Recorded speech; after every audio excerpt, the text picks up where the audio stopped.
Good morning friends, सभी मित्रों को नमस्कार। आज मैं बहुत दिन के बाद से आज मैं वीडियो फिर एक अपलोड करने जा रहा हूँ, क्योंकि बीच में कभी कभी किसी प्रॉब्लम से कोई लेट हो जाता है, लेकिन मैं कोशिश करता हूँ कि ज़्यादा गैप ना लो और हर हफ्ते में एक ना एक कोई वीडियो लॉन्च करते रहें। मैं यही चाहता हूँ कोशिश, ताकि आप लोगों की जानकारी थोड़ी मिलती रहे। तो अभी प्रीवियस मैंने समथिंग अभी 2 हफ्ते पहले मैंने एक आउटडोर की वीडियो मैंने बनाया था, जो कि 2 वीडियो बनाया था मैंने, जो कि इसमें अरब सागर के ऊपर में मैंने उसकी हिस्ट्री एंड बैकग्राउंड के ऊपर में मैंने एक वीडियो बनाया था। और सारी वीडियो की एक अच्छे परफॉर्मेंस के लिए और वीडियो की डेवलप के लिए मैंने एक और उसके साथ में छोटा सा स्मॉल आउटडोर की वीडियो बनाया था, कि जिससे कि थोड़ा सा लोगों को समझ में आए। तो आज मैंने आप लोगों के सामने कुछ नए उत्तरी अमेरिका का उत्तरी अमेरिका जो महाद्वीप है, जो कॉन्टिनेंट है, उसके ऊपर में मैंने सोचा कि आप लोगों को कुछ वहाँ की जो प्रमुख नदियाँ हैं उत्तरी अमेरिका महाद्वीप में, उनके बारे में कुछ डिटेल्स में थोड़ा आप लोगों को बताऊं। क्योंकि ये नदियों के बारे में अधिकतर क्या है, आप लोगों को मैप में भी बहुत कम देखने को मिल पाते हैं और कम दर्शाए जाते हैं, लेकिन सारी नदियां इतने नहीं गहराई में आप लोगों को दर्शाई जाएंगे, और नहीं उसके बारे में डिटेल्स में आपको पता चलेगा कि कहाँ से कौन सी नदी निकलती है और कहाँ से कौन नदी कहाँ से निकलती है, कहाँ जाके ख़त्म होती है। इस चीज़ के बारे में कोई इतना डीप में नहीं बता पाता है। बताने की कोशिश भी करना चाहिए। अगर हम अपने किसी स्टूडेंट को, कोई कंपटीशन की तैयारी करने वाले बंदों को अगर उस चीज़ के बारे में पूरी डिटेल्स में अगर मालूम हो, तो किसी भी एग्ज़ाम में उसको इतनी प्रॉब्लम क्रिएट नहीं होता है और अधिक जानकारी मिलती है। तो मैं आज मैं चलो कि मैं नदियों के बारे में थोड़ा सा बताऊं आप लोगों को।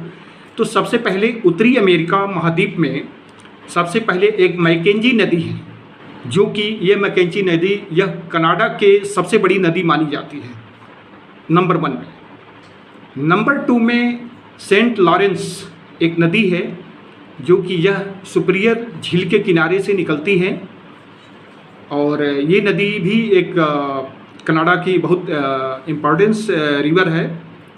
तो ये 2 नंबर की आपकी रिवर्स हो गया। तीसरा यूकोन नदी, ये भी नदी एक जो है यह अलास्का के तटीय श्रेणी से, अलास्का का जो कोस्टल एरिया है वहाँ से निकलती है, और उसके से लेकर के और रॉकी माउंटेन, जो उत्तरी अमेरिका में जो सबसे इम्पोर्टेंस जो रॉकी माउंटेन है कि जो रेंज है, वहाँ के बीच में ये नदी मतलब बहती है। उसके बाद चौथे नंबर पे आते हैं स्किना नदी है, जो कि स्किना नदी यह कनाडा के ब्रिटिश कोलंबिया से निकल करके राज्य में, मतलब ब्रिटिश कोलंबिया राज्य में प्रवाहित होती है, मतलब चलती है उसी राज्य में ये ज़्यादा बहती है। अच्छा, उसके बाद 5वां है फ्रेजर नदी। यह कनाडा के ब्रिटिश कोलंबिया से, ये भी कनाडा के ब्रिटिश कोलंबिया से निकल करके प्रवाहित होती हैं, और कनाडा के समथिंग काफ़ी पार्ट्स में ये नदी बहती है। 6वां है कोलंबिया नदी। यह कोलंबिया नदी, इसका कुछ भाग कनाडा और कुछ भाग संयुक्त राज्य अमेरिका के अंदर प्रवाहित होती है, मतलब 50% समथिंग है, 50% कनाडा में और 50% संयुक्त राज्य अमेरिका में। दोनों कंट्रियों के अंदर इस नदी की पार्ट्स हो जाता है, और कनाडा की तरफ से आती है और उत्तरी अमेरिका की तरफ निकल के चली जाती है। इसके बाद 7वें नंबर पे आते हैं कोलोराडो नदी। ये नदी कोलोराडो नदी के कुछ भाग संयुक्त राज्य अमेरिका में, और यह माउंट एल्बर्ट से निकलती है। माउंट एल्बर्ट जो इसकी रॉकी माउंटेन रेंज का एक माउंट पीक है, माउंट एल्बर्ट, जो कि इसी की मतलब ये ब्रांच है रॉकी माउंटेन का। तो इसके से निकल करके ये नदी संयुक्त राज्य अमेरिका में ये बहती है। इसके बाद आते हैं 8वें नंबर पे, जो कि मिसिसिपी मिसौरी नदी आप लोगों ने सुना होगा, काफ़ी फेमस नदी है। ये उत्तरी अमेरिका की नदी है और यह नदी मेक्सिको की खाड़ी में जा कर के गिर जाती है। तो ये मिसिसिपी मिसौरी नदी वर्ल्ड में अच्छी फेमस नदी है। जैसे कि वर्ल्ड की सबसे लंबी नदियाँ अमेजन है, नील है, तो इनके बाद में इसका भी एक नंबर आता है। उसके बाद में 9वां नंबर पे 9 नंबर पे आपके आता है सैक्रामेंटो नदी। सैक्रामेंटो नदी यह संयुक्त राज्य अमेरिका के कैस्केड एवं सिएरा नेवादा माउंटेन से की श्रेणी से, मतलब ये निकल करके प्रशांत महासागर में, यानी कि उत्तरी अमेरिका के वेस्टर्न डायरेक्शन में जाकर के प्रशांत महासागर में ये नदी गिरती है। तो अब इसके बाद में आता है 10वें नंबर पे सैन जोक्विन नदी। सैन जोक्विन नदी ये भी सेम संयुक्त राज्य अमेरिका से के कैस्केड एवं सिएरा नेवादा माउंटेन से निकल करके ये भी प्रशांत महासागर में जाकर के गिरती है।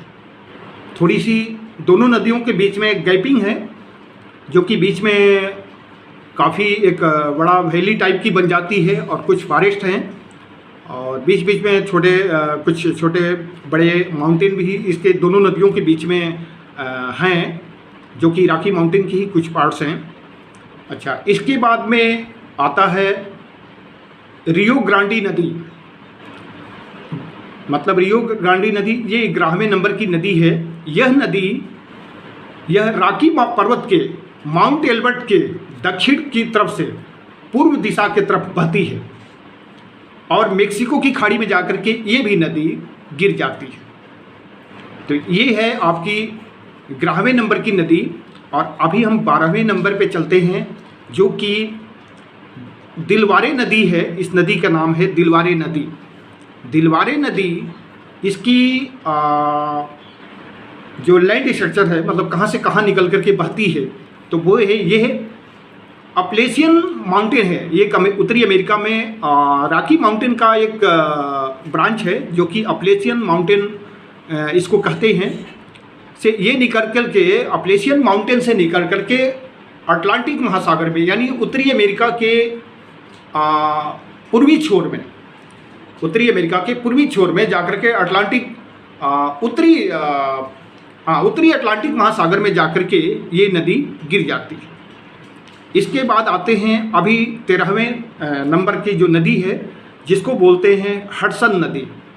ये भी नदी अपलेशियन माउंटेन से निकल करके अटलांटिक महासागर में, यानी उत्तरी अटलांटिक महासागर में, उत्तरी अमेरिका की पूर्वी साइड में जाकर के उत्तरी अटलांटिक महासागर में जाकर के ये नदी गिर जाती है।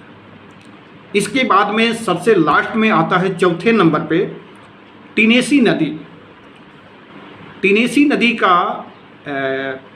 लैंड स्ट्रक्चर है जो, ये नदी संयुक्त राज्य अमेरिका के नदी में, मतलब ये संयुक्त राज्य अमेरिका के एक मिसिसिपी जो नदी है, मिसिसिपी मिसौरी, उसकी एक सहायक नदी है। तो ये भी नदी जो है आपको सेम टू सेम उसी साथ में, मतलब उसकी सहायक नदी है और ये भी मेक्सिको की खाड़ी में जाकर के गिर जाती है। तो ये आज मैंने उत्तरी अमेरिका का जो प्रमुख नदियां हैं, उत्तरी अमेरिका महाद्वीप के जो प्रमुख नदियां हैं, इन नदियों के बारे में मैंने आप लोगों को कुछ बताया, जो भी नदियों के इम्पोर्टेंस बताया और उनका जो लैंड स्ट्रक्चर है वो बताया। अगर इन सब चीज़ों में किसी भी तरीके की कोई अगर आप लोगों को प्रॉब्लम क्रिएट होता है, ख़ास तौर पे हमारे कंपटीशन की तैयारी करने वाले बंदे जो हमारे फॉलोअर्स हैं, और कोई पढ़ने वाले अभी बंदे हैं जो कि ज्योग्राफी से पढ़ते हैं, ज्योग्राफी उनकी सब्जेक्ट है और पढ़ते हैं, तो इनमें अगर कोई भी तरीके का, किसी भी तरीके का अगर कोई आपको प्रॉब्लम होती है, कोई नहीं समझ में आता है, तो आप मुझे मेरे चैनल द अर्थ नॉलेज में आप कंप्लीट उसमें कमेंट बॉक्स में दे सकते हैं, सुझाव अपना कोई भी चीज़ सजेशन दे सकते हैं। और मेरे चैनल को द अर्थ नॉलेज को आप सब्सक्राइब कर दीजिए, सब्सक्राइब करना ना भूलें। उसके बाद कमेंट बॉक्स में कुछ देना चाहते हैं तो वो भी दे सकते हैं, और लाइक कीजिए, और अपने कोई फ्रेंड हैं किसी को भी आप शेयर करना चाहते हैं तो उसको शेयर कर सकते हैं। तब तक कि आगे फिर मैं दोबारा कोई दूसरा वीडियो बनाऊंगा, तो उस वीडियो के बारे में भी मैं करीब ज़्यादा नहीं, इसके बाद नेक्स्ट जो वीडियो बनाएंगे तो उस वीडियो में हम आप लोगों को बताएंगे। तब तक के लिए जय हिंद, नमस्कार।